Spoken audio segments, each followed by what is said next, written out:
Allô, bonjour et bienvenue à toi pour le tirage des prévisions tarologiques de la semaine, de cette semaine du lundi le 29 juin à ce dimanche le 5 juillet 2026. On est aussi dans l'époque de la fête de l'anniversaire de nos cancers du deuxième décan. Ben non, on est dans le premier décan. Je veux dire le deuxième décan qui va commencer à partir du 2 juillet. Ici, on montre les cancers, justement, qui sont représentés par les amoureux. Au tarot, on les représente par les amoureux. Signe d'eau, le cancer signe d'eau, donc le valet de coupe qui représente justement le premier signe d'eau de l'année du zodiaque, là, qui commence le 21 mars, au tarot aussi. Ici, le 3 de coupe, c'est le 2 de coupe pour les premiers décans qui vont jusqu'au 1er juillet. Et à partir du 2 juillet, ce sera le deuxième décan des cancers avec le 3 de coupe. Hein? C'est une belle carte, ça? Ouh, la joie, la fête. C'est l'été, hein?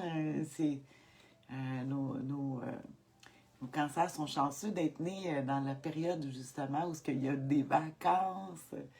On va retourner ça au jeu. C'est dans le jeu du tarot doré, hein, qui a été très populaire. Je pense que maintenant il est difficile à trouver, mais en tout cas. C'est ça. Ça fait 15 ans que je l'ai. Donc je retourne les cartes. J'aime ça les mélanger. Pour être sûr de ne pas les reprendre. Fait qu'on va faire comme d'habitude, on va piger 3 cartes, une pour l'humeur, une pour les défis et une pour l'attitude gagnante à pratiquer cette semaine de vacances encore. Hein. On a mercredi, qui sera le 1er juillet, une autre journée de vacances en plein milieu de la semaine. On aime ça. Ça nous déphase un peu, mais en tout cas, c'est pas grave. On va regarder justement le tarot, un angle de vue, hein, comme je dis, c'est un angle de plus sur la semaine. À quelle humeur on peut s'attendre cette semaine? Première semaine, oh, la reine de coupe. Elle est belle, hein? L'humeur de la semaine, la reine de coupe, elle a une main sur son ventre, hein, comme si c'était enceinte ou elle avait un projet qu'elle préparait. La coupe qui représente l'eau, comme j'ai dit tout à l'heure, comme nos cancers. C'est la carte de la clairvoyance, hein? La reine de coupe, bon, ben c'est sûr, elle est visionnaire. On peut avoir des visions cette semaine. Quand je vois la reine de coupe, ouais, les émotions, mais on voit qu'il y a comme de la fumée qui... en fait, c'est un nuage, mais ça donne l'impression que c'est de la fumée, comme si on voit au loin qu'est-ce qui va se passer. En tout cas, ici, c'est sûr que c'est inversé, mais elle s'en va vers l'avenir avec sa coupe pleine d'amour, j'allais dire, mais c'est une carte qui parle souvent de guérison. C'est sûr qu'elle a des défauts, la reine de coupe, elle peut vouloir s'intoxiquer, alcool, médicaments, elle peut être paresseuse, ou tu sais, c'est l'humeur de la semaine, peut-être à la paresse, mais aussi avec une sensibilité de clairvoyance quand même assez élevée. On va regarder justement le défi à surmonter. Il y a toujours des défis, hein?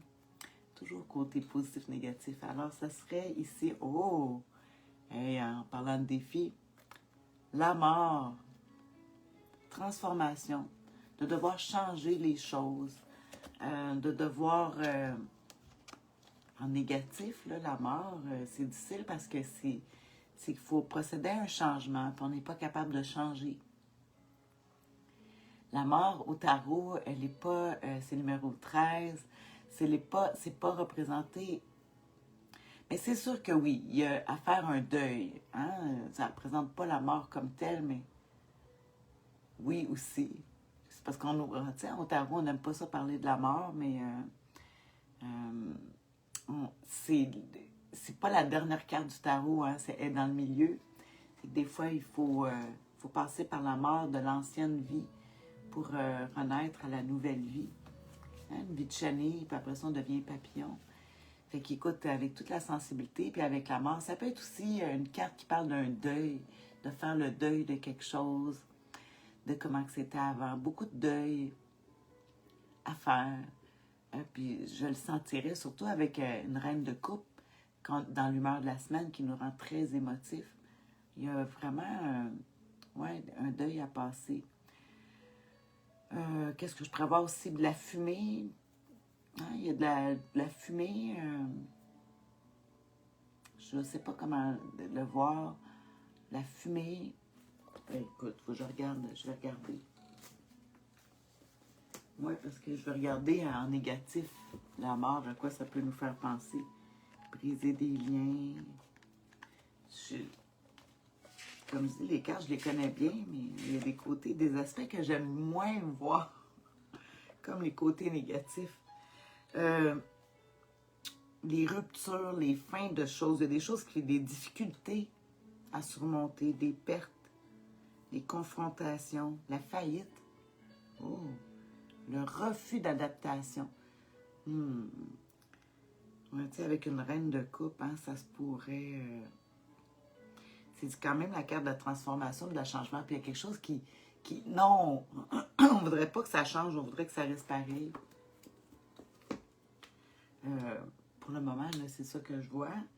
On va regarder justement la dernière carte la plus importante à traverser, à utiliser l'attitude gagnante à pratiquer cette semaine, peu importe les difficultés puis l'humeur que tu vas avoir.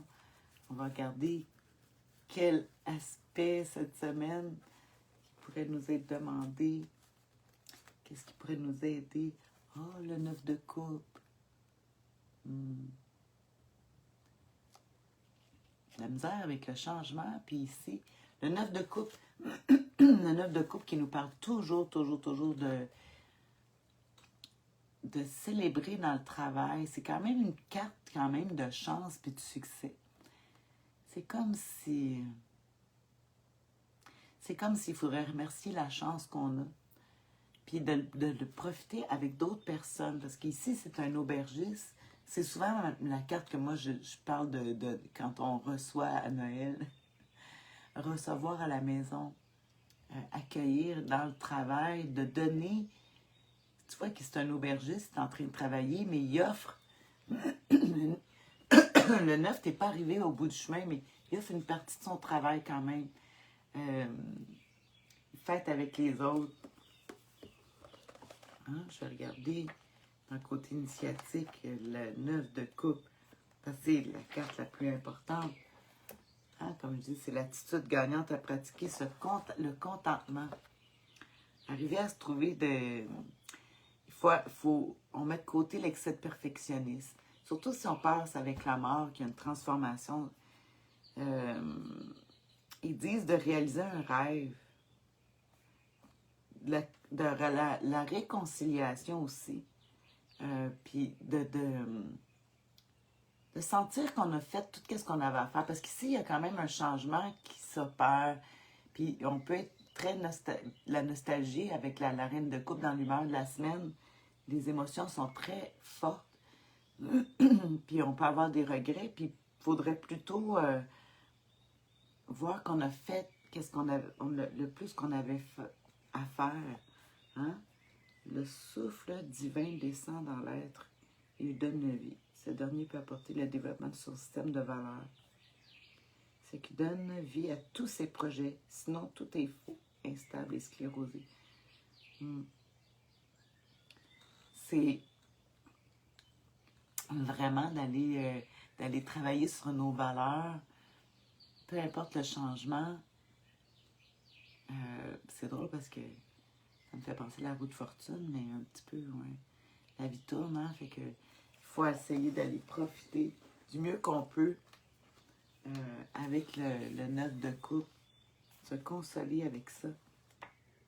Je vais regarder dans un autre livre parce que je trouve que j'ai pas beaucoup d'indications sur le chemin à suivre cette semaine. Profiter des plaisirs simples de la vie. Hein? Ils disent exaucement de désir. C'est beaucoup.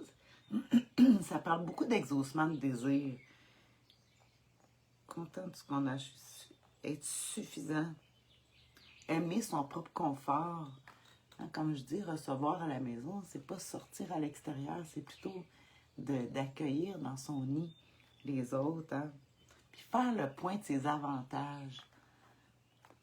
Ouais. Il y en a qui déménagent, hein, c'est le 1er juillet, nouvel environnement.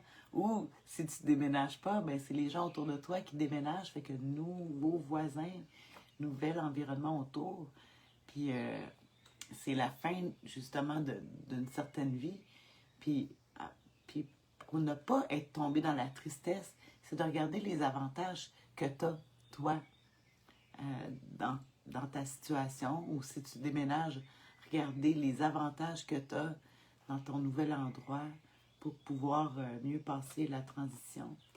Ah, c'est ce que je vois. Comme d'habitude, je vais te faire un résumé, puis je vais te mettre ça, je vais étudier ça, là, voir vraiment la relation avec ces cartes-là pour qu'est-ce qu'on peut comprendre à ça. C'est sûr que je ne peux pas le faire en un temps court comme ça.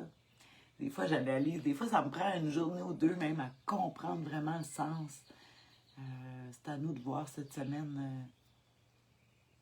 On va voir ça, comment ça va s'articuler. Fait que sur ce, ben, je te souhaite une excellente semaine.